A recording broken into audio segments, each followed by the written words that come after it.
right, and good afternoon, everybody. Maria Daniels here for another episode of Successfully Chaotic, and I have my beautiful guest, Angie Alex, here today. We were chatting just a little bit before we went live, and we both decided we love chaos. Like, we're not so sure that we love chaos, but we just love chaos. So I'm actually really excited about the conversation today because like-mindedness makes for a great conversation. We were also talking a little bit.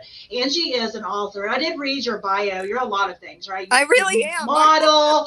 And I was like, you know what? I'm just going to ask her, what do you want to talk about? Because I'd say if we use to write your resume, I'd say it's a lot like mine, where it's like, ooh, girl, what, like you couldn't decide what you wanted to do, or Yeah. yeah. I just kind of follow my joy and follow my passion. And sometimes in life you think, oh, I'm going to do this forever. I'm going to love this forever. And like 2 years, you're like, well, that was fun. On to the next. So that's kind of, I've done a lot. I've done a lot of different things, and I've loved all of them. But yeah, I do mostly, the life coaching and writing books and modeling. That's pretty much, like, if you had to break it down into like the trifecta, that would be me. That would be your thing. I'm writing books, so that I was in there thinking, like, okay, I don't do modeling. I am so awkward in front of the camera. I'm the most awkward. No, I am. Trust me. Ask if Gabriel is watching this. Like Stacy, if you're watching this, like you can tag Gabriel, who is my photographer. He can tell you. I have to be like slightly toasted. I have to have like a DD drive me to wherever it is and be slightly toasted. If not, I'm like an embarrassed child. I don't want people to, like, I'm completely fine if I can be goofy. Like, something about me being goofy, that's my comfort zone. Serious. Like, he'll be like, look seductive. I'm like, I can't look seductive. Not when you tell me to look seductive. I'm going to be like this. Ooh, like that. Yeah. Like that. I mean, it's just, this is how it is. It's not my jam. So I'm with you on everything except the modeling. Nobody wants me to model, but I've done that since I was 15. So it's like, it's just a second nature for me. I grew up performing. I was in plays when I was 5, all the way up. I was in a traveling improv comedy troupe when I was between 12 and about 18. And I always thought I just wanted to be an actress. I never even considered modeling at all. I was like, I'm a thespian, I'm an actor. And I actually got like old school scouted by an agent that found me working at this little deli when I was 15. And she was like, have you ever considered modeling? And I was like, I'm an actor. Like, yeah, how dare you? How dare you? Yeah. And somehow my friends convinced me to go to the open call, and the rest is history. I've been doing it ever since. It's actually oftentimes even funner for me because it's still a performance. You're still putting on a performance, and I enjoy that. I like dressing up and being somebody else for a minute. I like that you said that. That may help me next time, because I do. I'm not like an actor, but I do like, I hate to say like dressing up and stuff like that, because then people take the wrong things. Oh yeah. But I do. I like a level of acting. I've done like little short skits, and I was involved in show choirs as a teenager. I absolutely loved it. I've done like skits for kids as an adult because I get to be goofy, right? I like being somebody else, and I get to kind of I don't have to worry about what people think, right? Exactly. So that's I love totally that you what said you that. should do in the photo. Yeah, like just pretend that it's a role you're playing. Yeah, you're playing a version of you. Yeah. I like and that. this That's version good. of you is, super sexy or super serious or whatever, Yeah, those are the two realms that I can't be. I'm like, you're gonna get that. So Gabriel will be happy. So he will be so happy. I'm like, okay, I've got a new goal here. A new you give me a role. Yeah. Give me a role, and I'll be that role. I can do that. Do it. I love it. Love it. So let's go and pivot to Angie, the writer. Yes. So what inspired you to start writing a book? Because that has been, for me, I did some kids' books that should have been out last year. Long story, we had The Artist, flaked, long story on that, why it's not out. Those came easy to me because they were kids' books, and they were about my son who's autistic, and they just came easy to me. I didn't really consider them like something that, an author would do. I know technically that makes me an author, but I didn't look at it the same. But pivoting over to finishing my book, kind of like it's kind of like a self-help, but kind of about my own journey in life too. That has been so difficult. I have revised that thing. Yeah. I don't even know how many times. You're so So close to it. That's why. That's it's why. so hard. So can you share with us, first of all, what your book is about? What type of book is Sure. it, and what the inspiration for it was? Sure. Well, writing for me has always been something that kind of was like an outlet for me. I did it since I was when I didn't even know I was doing it. You know, as a teenager, I journaled and I wrote poetry, and it was always like a way of channeling my feelings and my emotions through me and out of me. That way I could put them to bed. Especially when I was younger, a lot of my feelings weren't good. I had a lot of hard times when I was younger. So being able to have an outlet for that was crucial for me, and symbolic in the fact that I used it as a symbolization of once it's out of me, it's out of me. I don't have to feel it anymore if I don't want to. So I've always been writing to some degree. I had a magazine for a long time that supported the arts, and we wrote about theater and dance and things like that, and that was fun for me, but it wasn't about me. It wasn't like channeling in order to help other people. So I have a really sad moment in my life where I lost a child, and that's really kind of where it kicked in, like this, oh, I'm gonna write about this, and I'm just gonna write all my feelings out because it hurts so bad, and I'll see what happens. And it ended up being published. I wasn't planning on it, and that was years ago. That was about 10 years ago. And ever from then on, I always thought, well, I'll write another book. I'll write another book. But I just, I'm a mom. You're a mom. You get caught up into day-to-day life, and it just wasn't time. It wasn't time for me. So finally, I started having this giant personal growth where um, it might appear on the outside like everything was falling apart in my life, but in reality, I was just finding myself. I was, turning 40. I was coming into this like, who am I? What have I done for the last 20 years? I've been a mom. Like, what am I? Who am I? Where do I fit in anymore? And so I had this big, deep, deep, deep process. And that's what really kind of spawned my book. And because my book's called Unravel. So it's about falling apart. It's about coming undone. The premise is that we all come to this world as little balls of yarn, like just nice clean yarn, and as soon as we make it here, our loving parents take those knitting needles and start knitting us together in their image, the image they want for us, their hopes, their dreams, their fears, all these beautiful things get woven into us. And as we keep growing, we add more string, other people's opinions, other people's thoughts, others' ideas, who you are, who you are, who you are. And by the time you're 20, you're really made up of not even yourself, everything that everybody thinks you should be and you are. And so really it's about having the courage to pull those strings, fall apart completely, come totally undone, and then discover who you are, what makes you unique, all the beauty that's inside of you. You're a masterpiece. And it's about embracing that. It's about shedding the notion that other people knew what was best for you. Nobody does. You only know what's best for you.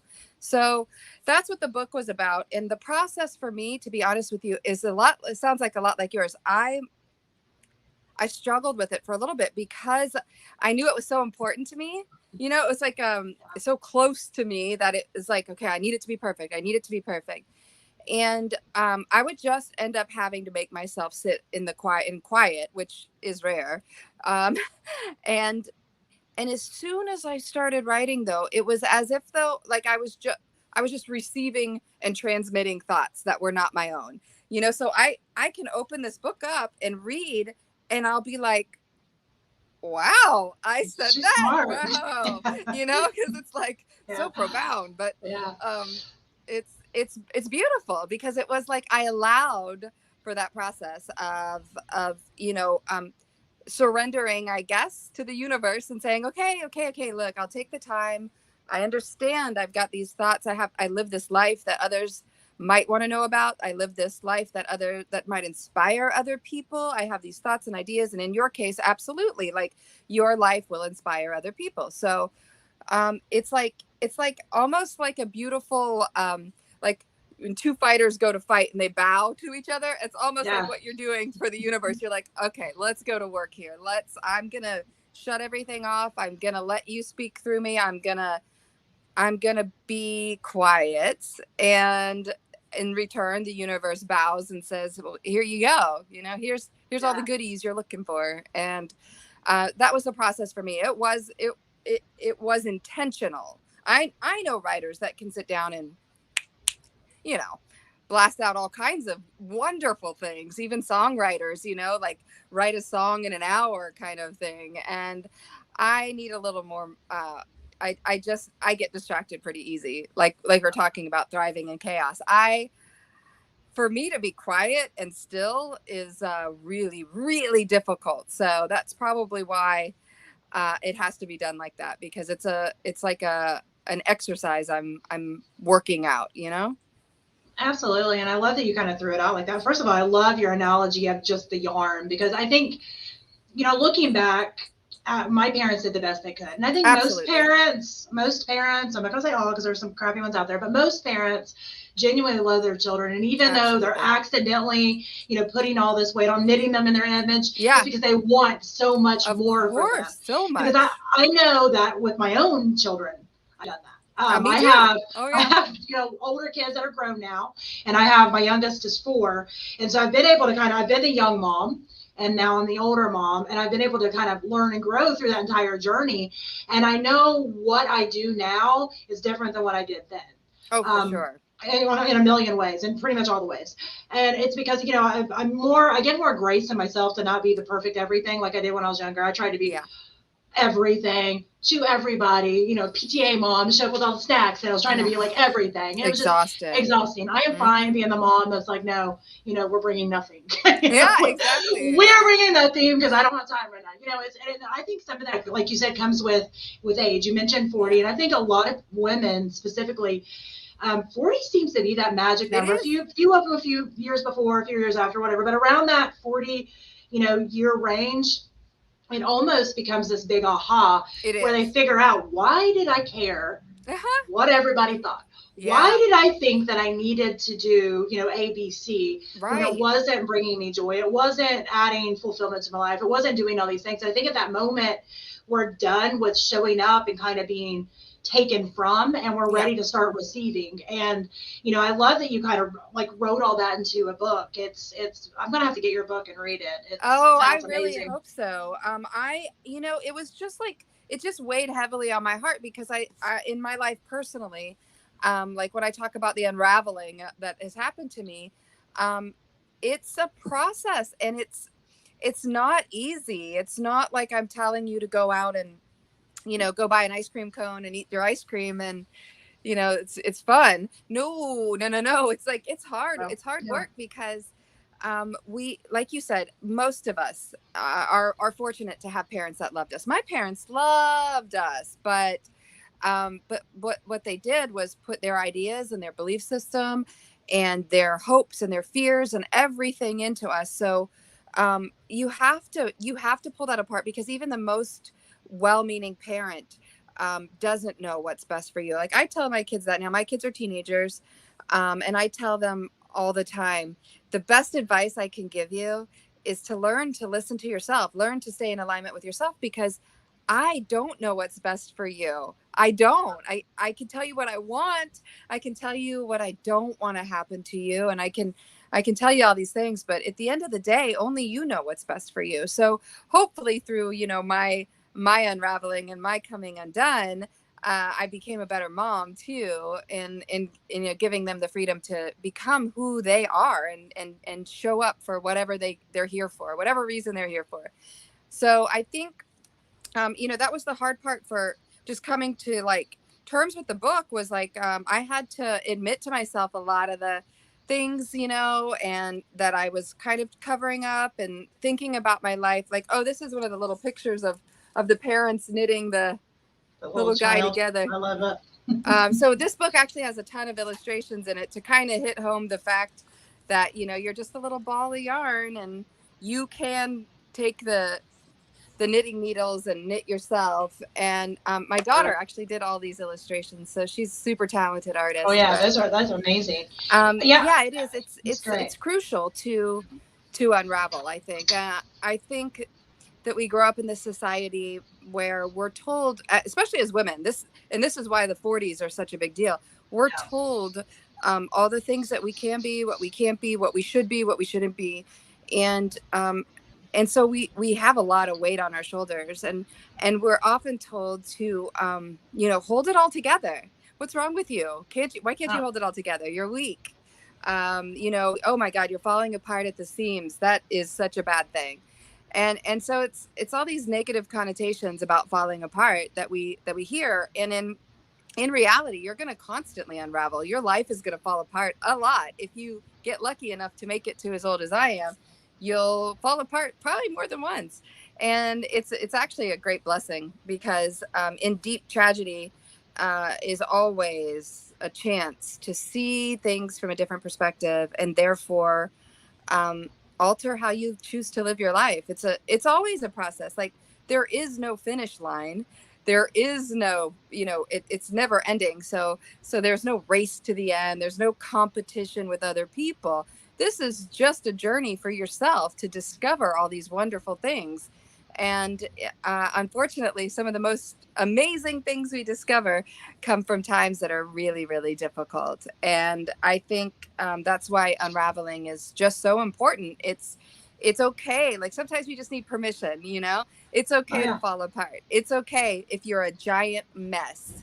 It's fine, because what you're going to be able to do is shed all that weight that was just weighing you down, and that burden of being somebody that you're not, just to make somebody else happy.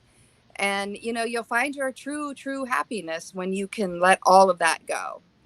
absolutely. And I've talked on the show numerous times, and I'm sure people can remember of me saying all this, that I had my moment where I completely fell to pieces. I had little moments before that, but the moment that I honestly let go of everything. Yeah. And you mentioned yarn. I never put it in that analogy, but I've given the analogy that I felt personally like for my whole life, I was just holding these strings together. I was as hard as I could. I'm Hmm. trying to hold Yeah. everything together because I Yeah. couldn't let it come crashing down Yeah. until the moment I was not strong enough to hold it anymore, and it And all it came came crashing crashing down. down anyway. Yeah. But then it All that was effort so and struggle. freeing, Yeah. right? At that moment, that was a moment where I thought it was going to be awful. If I let go, it's going to be awful. If I let go, it's something awful is going to happen. Yeah. But in reality, it felt awful for a moment. But then I started realizing that I could breathe, Exactly. and You I were felt so free. Yeah. free. Yeah. Yeah. And so, I mean, I keep thinking, I keep tying that all together with your analogy of the yarn. It has to come unravel, It because if has you keep to. trying to re-knit it from the same Yeah. ball of wadded Exactly. mess, Yeah. you're just going to get another mess, You're right? going to get another mess. It's going to be uncomfortable, because like everything in the universe is constantly expanding, and that includes us. That includes our minds, our knowledge. What we know right now is different than what we knew a year ago and 20 years ago and 30. You and I are expanded versions of ourselves. So how can you allow room for expansion if you're still in this tight knit ball? You've got to keep pulling some of those things off in order to grow and become a better version of yourself. And I think it's funny that you mentioned that analogy, because I similar several times in my life I've had similar situations, but we like to think that we're saving ourselves from the pain by holding it together. If I could just hang on a bit longer, it's not going to hurt. But what we're doing is we're lying to ourselves, because we are already in pain. It already hurts really, really bad. We're Yeah. just giving ourselves the illusion that it doesn't, because we're strong enough to hold it together.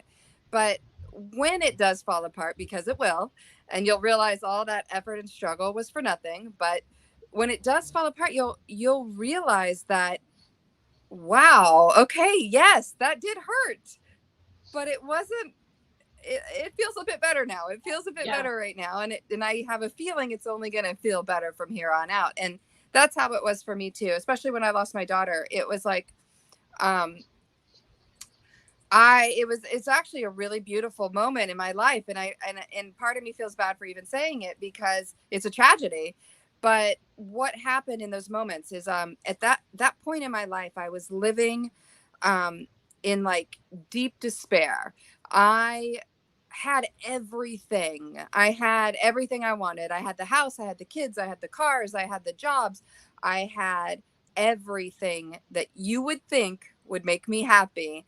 And I was slowly dying inside. I was suffocating. I was holding it all together because I, that's what I was supposed to have. That's what I was supposed to want.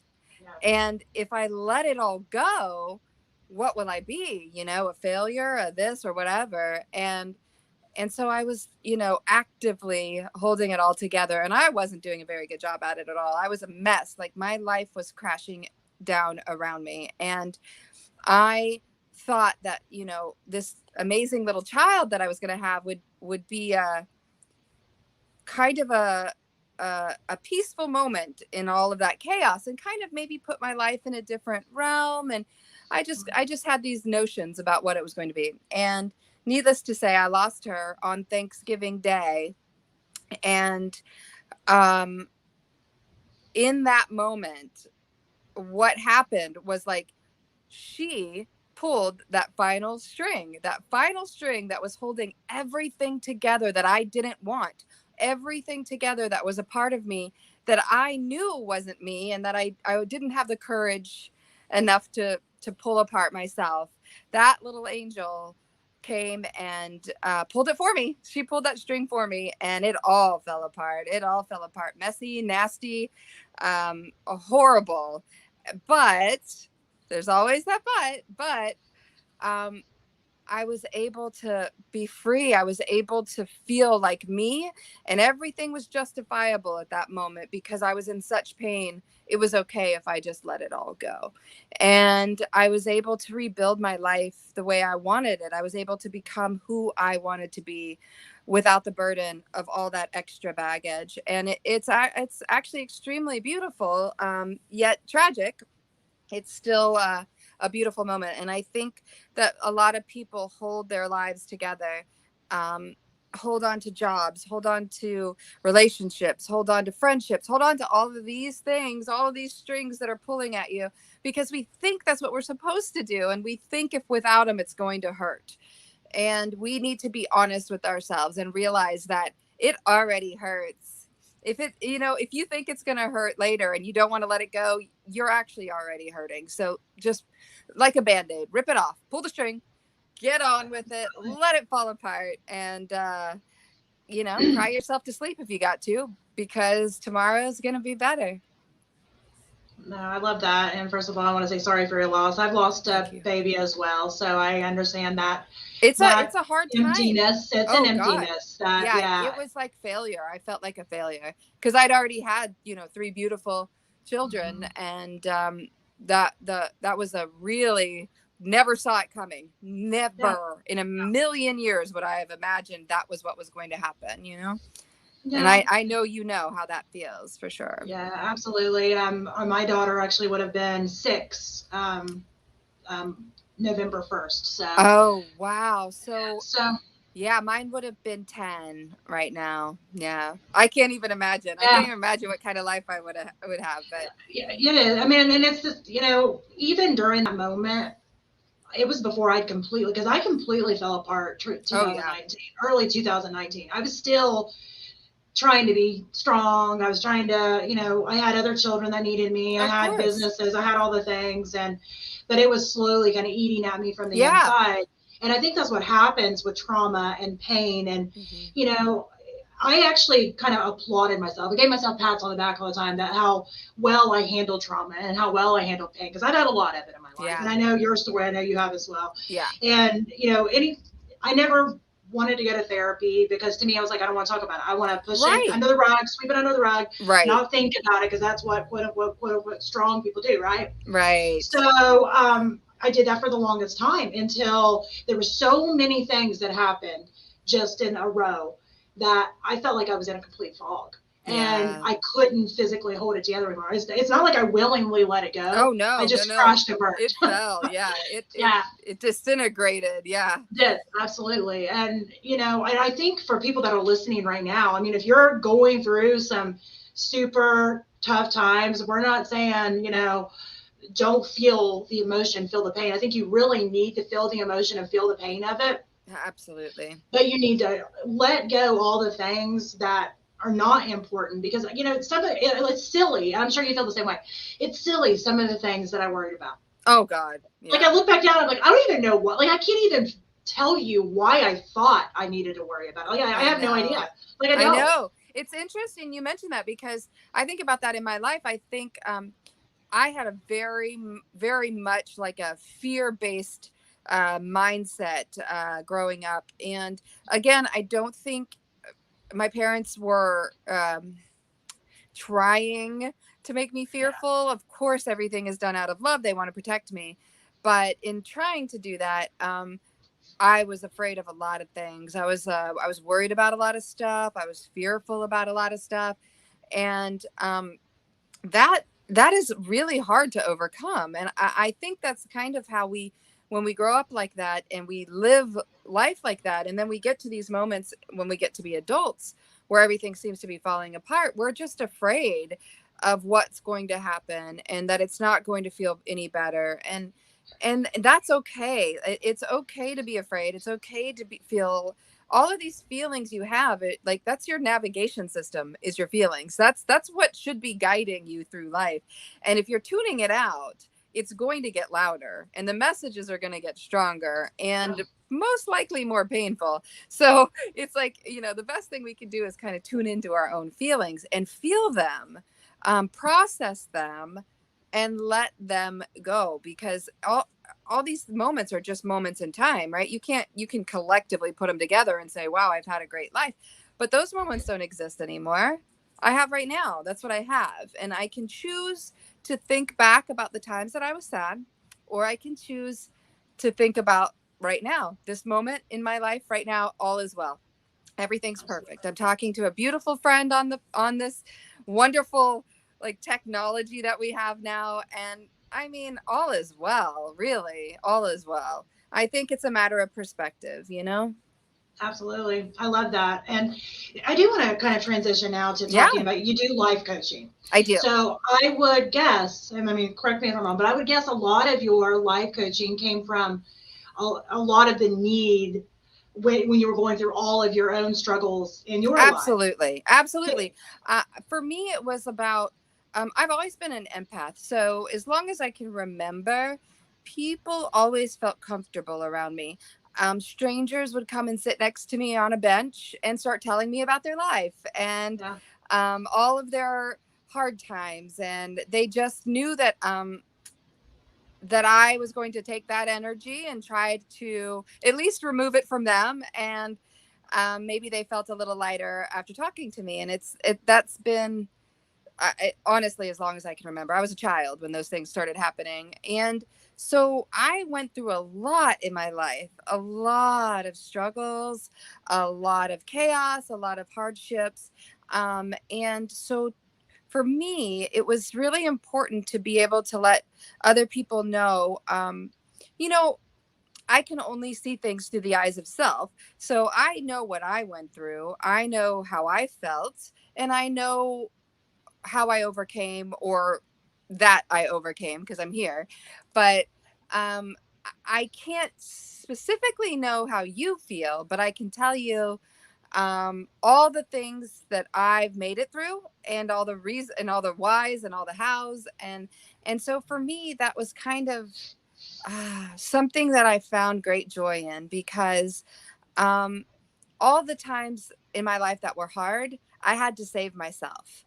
I had nobody else. I had to do it for me.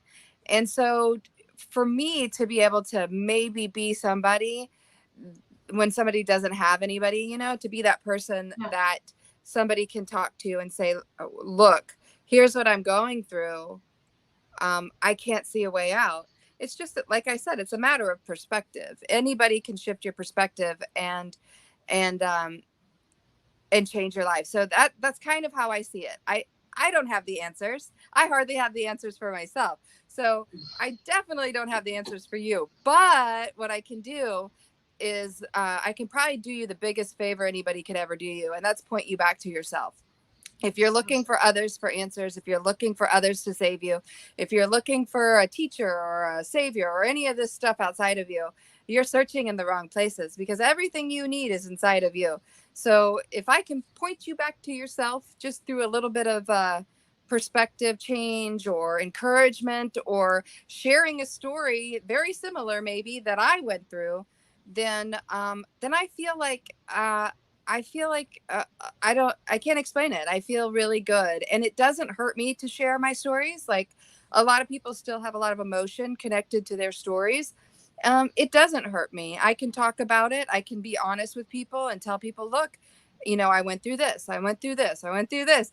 And it kind of gives them a layer of, oh, maybe she does know how I feel. Maybe she can relate to me, because I have, been there and done it. Yeah, and I like how you were talking about how it doesn't hurt anymore. I think a lot of people, and not everybody hits it at the same time, but it took me a long time to be able to talk about all of my stuff. Yeah. Not only because I still had this idea that I had to hide a lot of things, because Yeah. I didn't want people asking questions. I didn't want Oh, them to for pity. sure. Yeah. I didn't want them to people. They mean well, but you don't want pity, right? So Oh, I would yeah. hide a lot of it. You know, when I had that big breakdown that I had, I stopped. Like, I didn't care who knew whatever. And Absolutely. it was that beginning moments of being able to come out and say, you know what, this has been my life. I can talk about it now. It can connect me with other people because I can share with you. And I love that you turn that into more than just sharing. You've turned it into even to a business, which I think also is an inspiration to other people out there, because there's so many people, and I end up saying women all the time, and I get men, they're like, well, we go through that too. I've never been a man. I can't say it from a man's Thank you. standpoint. Yep. So I'm not dissing the man. If you're a man, you've gone through it, then that's fine. I'm not dissing you. But as a woman, and who have talked to other women, I feel like we are typically the fixers, right? We are Always. supposed to fix it all at all times. And part of me has always loved that, because I'm very much like you. I've always been very empathic. I've always Mm-hmm. been naturally called to be the fixer, but at Yeah. some level the fixer needs fixed. The fixer needs Yes. fulfilled. And Yeah. that's what I had a problem with. I had a problem with taking that time to really fulfill myself again. Right. That we hear self-care, right? We hear Yeah. that whole self-care thing. And a lot of people, think that's the bubble baths or going to the gym or eating well. I never had a problem eating well or going to the gym, but I had a problem resting. I had a problem saying no, especially if it Yes. was a good cause. I was a Mm-hmm. sucker for a good cause. I'm a recovering sucker for a good cause. Yeah. I Yeah. have to put myself through like steps before I say yes to something, Right. Right. because I Right. know myself. Yeah. But I love that you've twisted that into something that not only helps people, but also gives them inspiration that they can do whatever they've gone through. They can turn that to good, right? You've Yes. taken all that you've gone through and turned it Yes. to good. Yes. And I think that, like, that's what I tell people all the time is like, I I'm not sharing my stories with people, and I'm not writing my stories with people or anything like that to be like, um so that they can pattern their life after me. Definitely not. What I'm doing is basically just turning a little light on their path that they're already walking on, hoping to illuminate it enough to where they can find their way back to themselves. Because again, like, everybody's life is different, everybody's journey is different. It all has meaning, though. It all does. And everybody's story is important. When I meet people that tell me, oh, I'm writing a book, or I want to write a book, I just love it, because I say, um, there's value in stories. There's value in what you went through. Your Even how you handled it, even how you became who you are now, in spite of it. All of that is valuable, and it's never going to change. It's never going to change. We're not going to wake up tomorrow and magically the world is like this beautiful utopia and nobody has problems. It's not going to happen. So we're always going to look to other people for encouragement or suggestions or, help, I guess they call it. And I think I love it when I meet people that are, going to write a book or give speeches about what they've been through, because if you can separate yourself enough from the pain, if you've had pain in your life, to be able to talk about it freely, there is power in those words. Don't ever underestimate how much power there is in your story, because you might not ever even hear about it. You might not ever even know about it, but somebody's life can drastically change just because they heard you tell your story. So it's like an art. It's an art that not many people do anymore. Now you'll do a silly dance video on TikTok, but nobody's telling these stories. We don't have storytellers anymore, and poets, and I mean that's life changing. Those things. Maybe a dance on TikTok is too. I don't know, but I mean, I think it's entertainment. I it's think very for me, much I mean, I entertainment. like, yeah, I like We the all entertainment. need a little bit of that. But when Absolutely. you're talking about this self-care, that's the my next book I'm working on is it's called Selfish, Oh, and it's great. the art of putting yourself first. And it really stems from everything I've kind of gone through in the last couple of years after turning 40 and coming into terms with myself and starting to love myself again and starting to realize that, wow, my life is just beginning. I thought it was kind of half over, but man, I can still be or do anything I want. And I just know myself a lot better now. So it's actually a lot more fun than it was when I was in my 20s. But everybody uses the word selfish as something that's bad. Like if you call somebody selfish, you're intending for it to be an insult.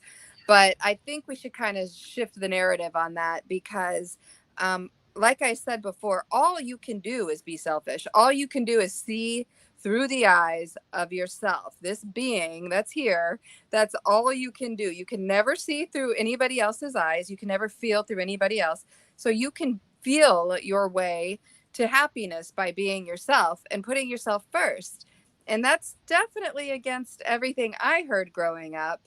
Um, but I see how it's played out in people's lives. I'll serve everybody first and I'll pick up the scraps. And as women, 100% of the time, that's what we do. I did it for 20 years, and I was okay with it. I love serving. I love taking care of my family.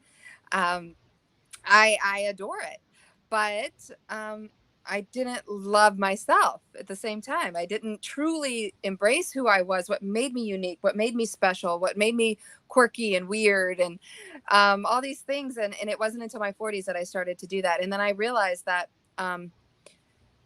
so many people put themselves last for their whole lives, and they get to be in their 70s and they're miserable. They're miserable because they always put themselves last, and therefore their needs were never met either. Because when you're putting yourself last, you're not going to speak up for yourself. You're not going to say, oh, wait, I really need this, or hey, it'd be nice if I did this every now and then. You just take it, and it really makes for a miserable life. So I think one of the true ways, like the first step to happiness, is to unravel, to fall apart.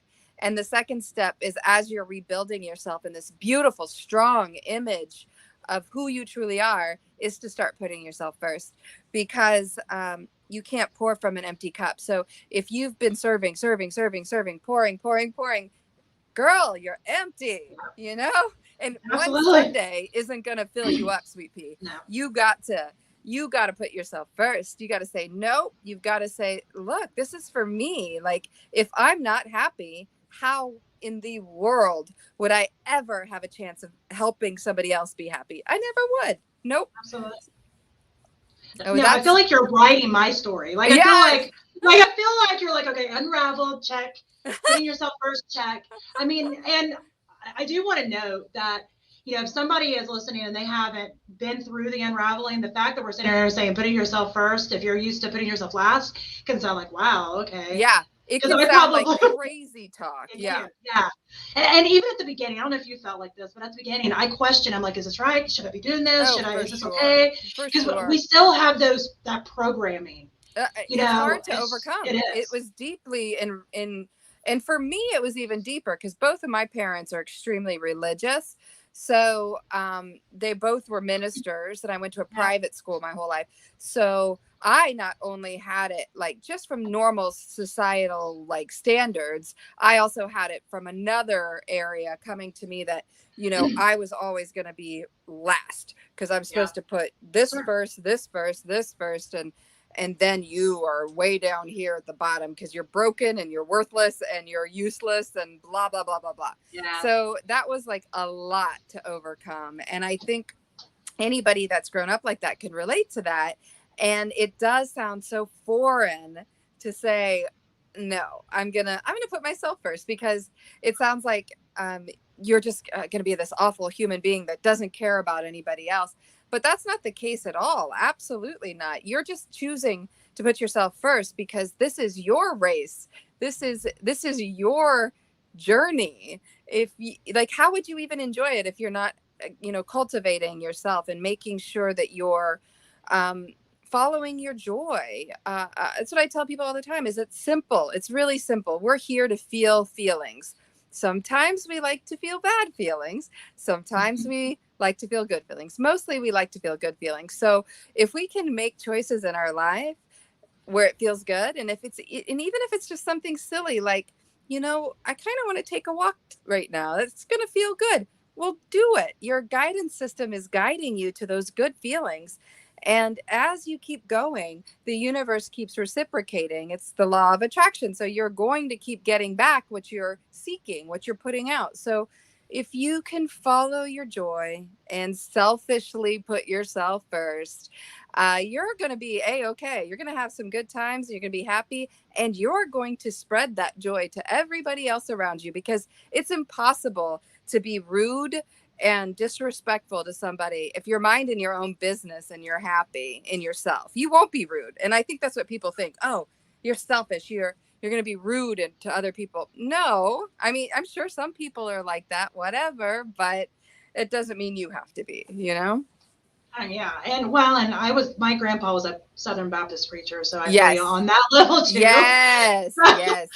And Yep. you know, I struggle with a lot of that even in my unraveling. That was the biggest part of my unraveling, was was. unraveling religion. Yeah, absolutely. And you know, and I'm not gonna sit and get into all of that right No. now, which that's a whole nother thing for a whole nother day. But I even like, you know, there was just so much, I say programming, which I'll probably get some emails on that, but that's fine. Programming with everything, even just gender roles. And, you know, and a lot of it I watched my mom, and my mom was a martyr to us, martyr to us children. She was. Yes.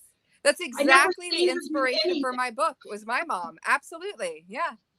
And you know, and I think she did it because she's seen her mom do it, and you know, it's just one of those things. And I didn't realize until my own unraveling. I'm gonna use your word now. Yeah. Unraveling, that I did the same thing with my older daughters. Like, they seen me always, you know, at service and always being the martyr to the children and my husband. And you know, it was a hard transition for me to, you know, come out of that mindset, because I did still want to be there for my kids. It's not like I want to be so selfish and I'm like, forget you, you're on your own. Yeah. And it was like, well, how do I balance that? How do I put myself first, but at the same time be able to take care of my kids? And that was not an easy transition for me. It was a lot of work to figure out that balance. But yeah.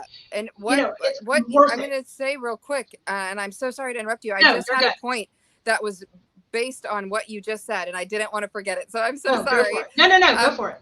I wanted to say that the best thing you can do for your kids is put yourself first, because when we constantly cater to our children, and especially as they get older and they're teenagers, and they're still looking to us for something, what we're doing a disservice to them, because we're still showing them that the answers are outside of them and that I'm responsible for their happiness. So when setting boundaries and showing your kids that you're putting yourself first, it might sting a little bit for them, because maybe they're used to you, you know, catering to their every needs.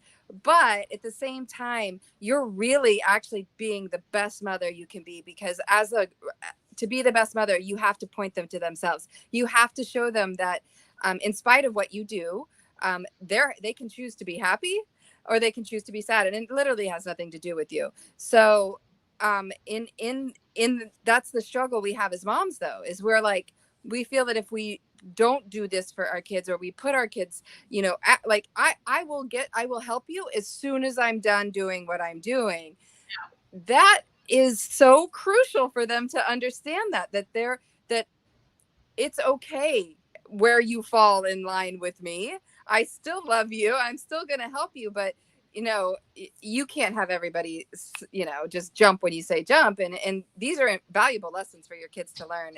And the earlier they can learn them, the better. Obviously, when you have little tiny kids, you have no choice but to put them first. Oh, yeah. And that's a beautiful thing. That was one of my favorite times in my life when my kids were tiny. I loved it, but they're not tiny anymore. And I do have the ability to seek myself first, and it's really healthy for them. It really is. It's not.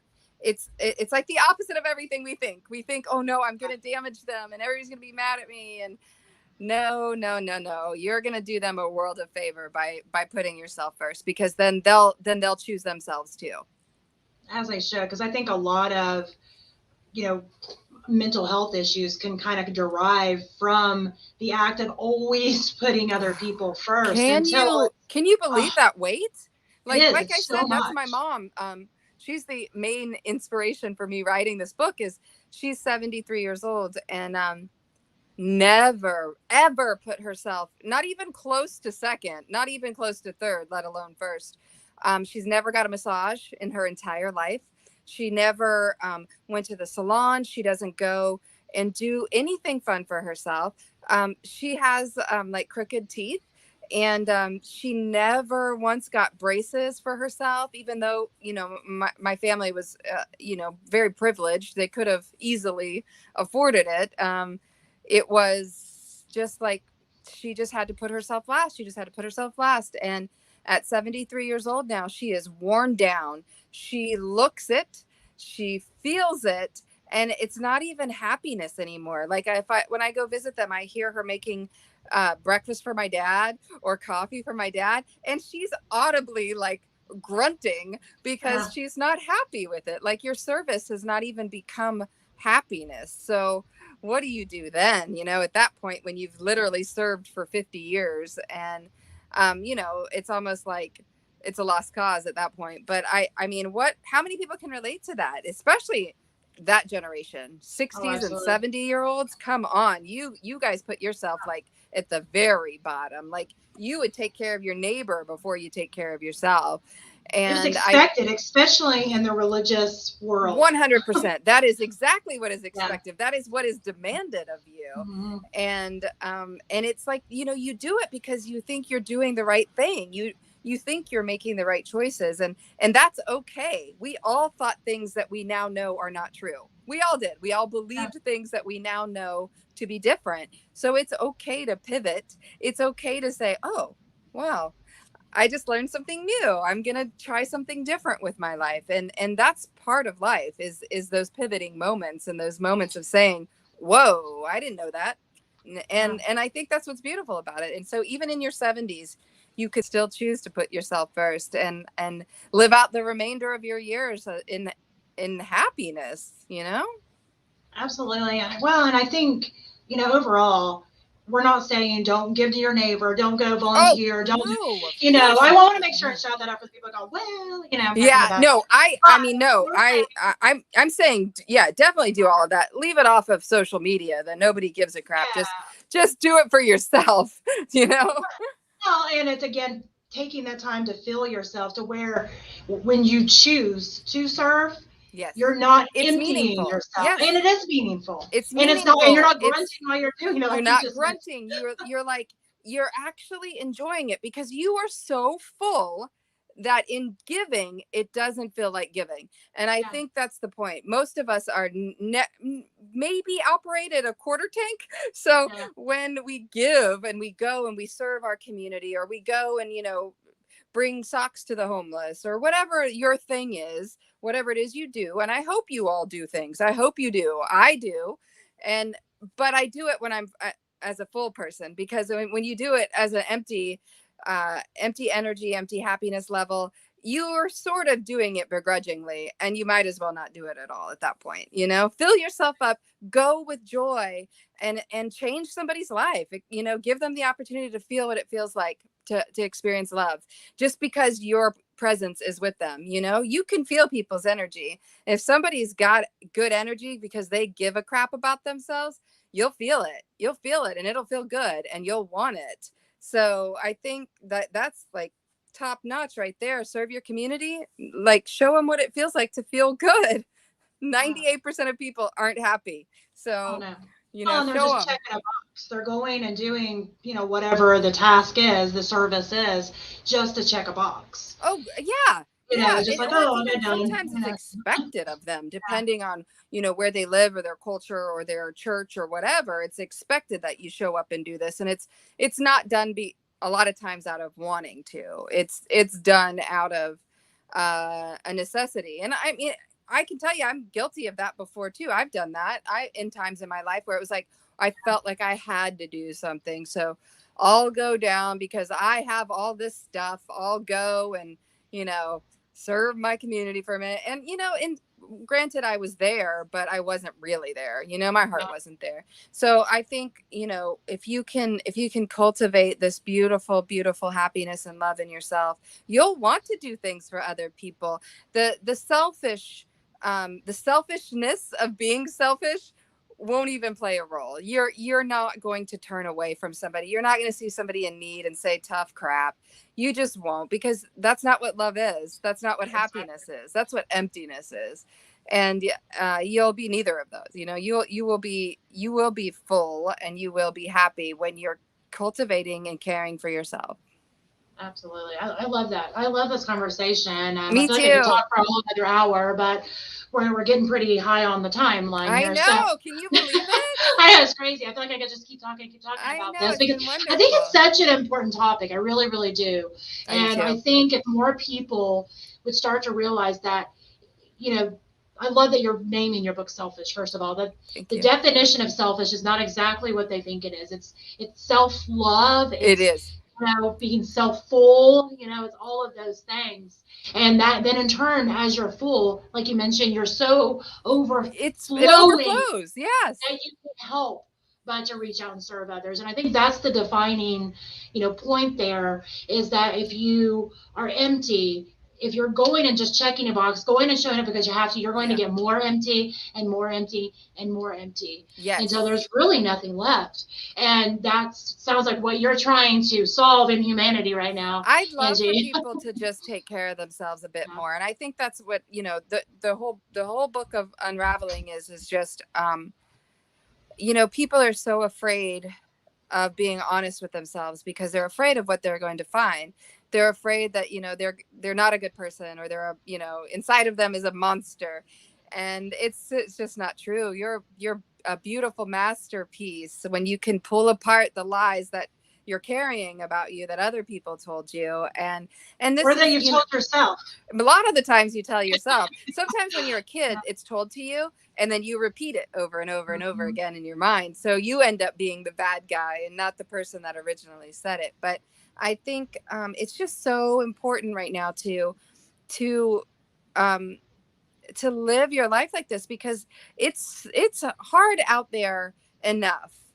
And if you don't love yourself and you don't give yourself that time, how will you enjoy this? You won't. What's the point then? And I just really want people to understand that it's okay. If you're looking for permission granted. It's okay. Take care of yourself, and it's okay to love yourself. It's okay to live these dreams you might have in your 40s too, because I talk to a lot of people a lot, and they have had this dream for 20 years of something they've always wanted to do, but now they say, oh, I couldn't possibly, I'm 40 whatever. Do it. There's no Absolutely. rules here. You make them up as you go along, and do it. Like, you owe it to yourself.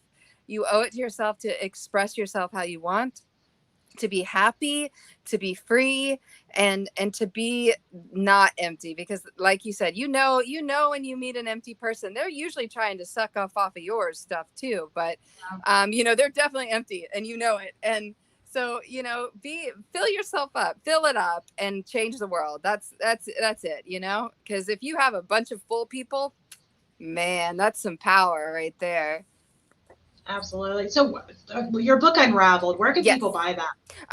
It's on my website. Okay. If you want to get one that's signed by myself and my daughter. You can also see, I was going to tell you this too, but you can look at it online. I wrote a children's book also, Oh, and this was illustrated by my daughter too. she is talented. It's about a little bee, and he learns that nothing's more beautiful than being Oh, himself. I love And that. so that's on my website too. It's called The Hero of Comb One, and then I have the Unravel book on there also. But it's on Amazon, Awesome. and Amazon has the Kindle versions too. So if you wanted to get it and not wait, or you don't really care about the paperback kind of thing, it's both of them are in Kindle versions too. And my next book, I'm fingers crossed, will be out. That I'd love to get it out for people to give as Christmas presents. Can you imagine people would be opening up a great. book called Selfish? How Great. awesome would that be on Christmas, right? I'm sending you positive vibes that you'll be able to Yes, make that happen. I receive them. Thank you. That's awesome. Well, thank you so much for being on. And if Of you're tuning in course. live, we will be back again next week at 2 p.m. And I'll make sure that when this episode posts, we'll have the links to buy Angie's book in the show notes. And thanks again so much for being on. I am so happy. I've had a great time. Thank you so much. Thank you.